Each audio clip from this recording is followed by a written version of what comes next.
Assalamualaikum warahmatullahi wabarakatuh.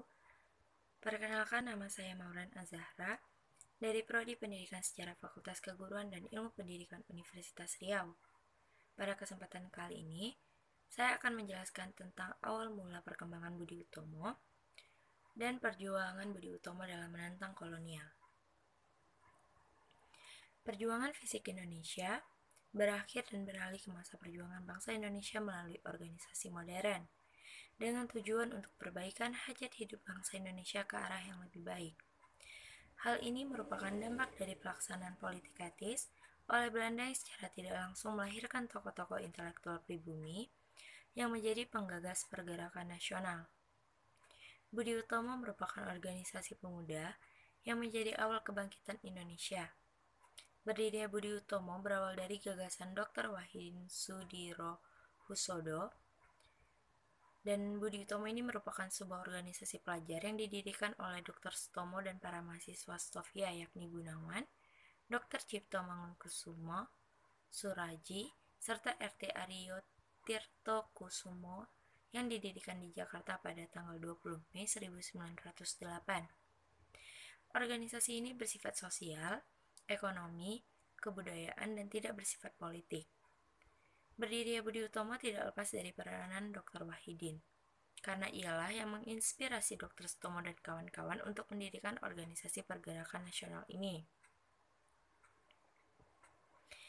Budi Utomo sebagai organisasi pelajar secara samar-samar merumuskan tujuan untuk kemajuan tanah Hindia, di mana jangkauan gerakan ini yang semula hanya terbatas di Pulau Jawa dan Madura, diperluas menjadi untuk penduduk Hindia seluruhnya, dengan tidak memperhatikan perbedaan keturunan, jenis kelamin, serta agama.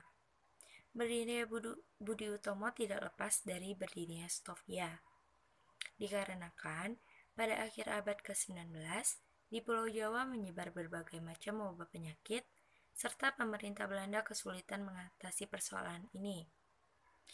Dan dengan mendatangkan dokter dari Eropa sangatlah mahal, maka muncullah keinginan untuk mendidik kaum pribumi menjadi mantri.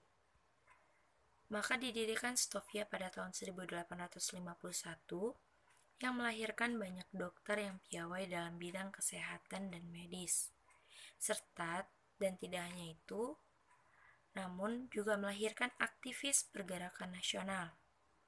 Keberadaan Stovia sangat berperan penting dalam perkembangan nasionalisme di Indonesia, di mana para mahasiswa Stovia ikut serta dalam berorganisasi, mengembangkan wawasan pengetahuan medis, dan mempelajari tentang situasi politik tanah air.